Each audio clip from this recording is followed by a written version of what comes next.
ఈయన జగన్మోహన్ రెడ్డి గారు ఏం చేస్తారండి? కల్తీ మద్యంతో రాష్ట్ర ప్రజల్ని కొల్లబొడి చేశారు.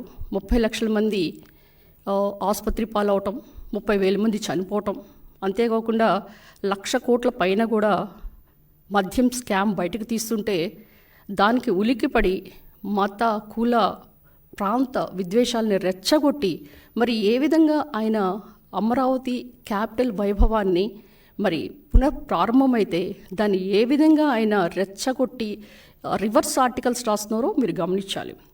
ఎందుకంటే ఎప్పుడైనా కానీ తమ కంట్లో ఉన్న దూలాన్ని కప్పిపెట్టి ఎదుటివాడి కంట్లో ఉన్న నలుసుని తీసే పనిలో ఉంటారు వైసీపీ బ్యాచ్ అంతా. ఎప్పుడు కూడా వాళ్ళు చేసే విష ప్రచారం ఎలా ఉంటుందంటే దొంగే దొంగ అన్నట్లు మరి ఎప్పుడు కూడా వాళ్ళు ఒక అబద్ధాన్ని చెప్పి ప్రజలను మభ్యపెట్టడం. అంతేకాకుండా ఇప్పుడున్న ఎస్టిమేట్స్ని మీరు గమనిస్తే ఎస్టిమేట్స్ పెరిగినాయి చెప్తే వాళ్ళు రిషికొండకి మరి 1 స్క్వేర్ ఫీట్కి ఎంత ఖర్చు పెట్టారమ్మా? 20,000 పైన ఖర్చు పెట్టారు. అంటే స్క్వేర్ ఫీట్కి 20,000 పైన ఖర్చు పెడితే మరి ఇప్పుడున్న అంచనాల ప్రకారం ఆ స్క్వేర్ ఫీట్ విలువ ఇంకా తక్కువ చేసి మరి ఎన్డీఏ ప్రభుత్వం చంద్రబాబు నాయుడు గారు ఈ నిర్మాణాలకి తను ప్రతిష్టగా దాన్ని పునర్నిర్మాణం చేస్తుంటే ఏ విధంగా ఆర్టికల్స్ రాస్తున్నారో మీరు గమనించాలి.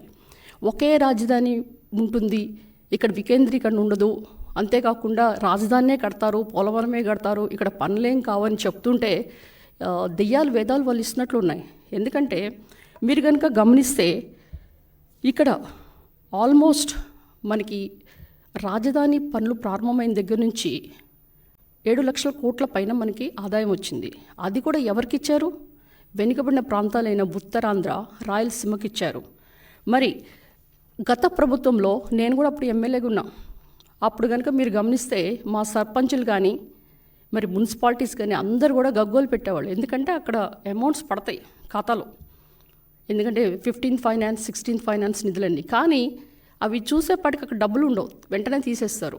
అంటే వికేంద్రీకరణ అంటే ఏ విధంగా వస్తుంటుంది అంటే సర్పంచులు కనీసం బ్లీచింగ్ పౌడర్ కూడా కొనలేని పరిస్థితి తీసుకొచ్చిన అధోగతి పాలు చేసి వాళ్ళ మీద గొడ్డలు వేటేసిన జగన్మోహన్ రెడ్డి ఈ విధంగా ఎలా మాట్లాడతారు? ఈరోజు వికేంద్రీకరణ అంటే ఏంటి?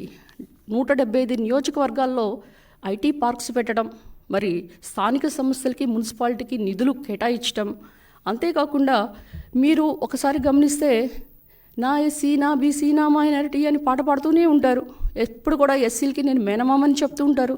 మీరు ఎస్సీలకి చేసిందేంటి? వాళ్ళకున్న బెస్ట్ అవైలబుల్ స్కూల్స్ తీసేశారు, ఉపాధి హామీ పనులు తీసేశారు, 27 పథకాలు సంక్షేమ కార్యక్రమాలు రద్దు చేశారు.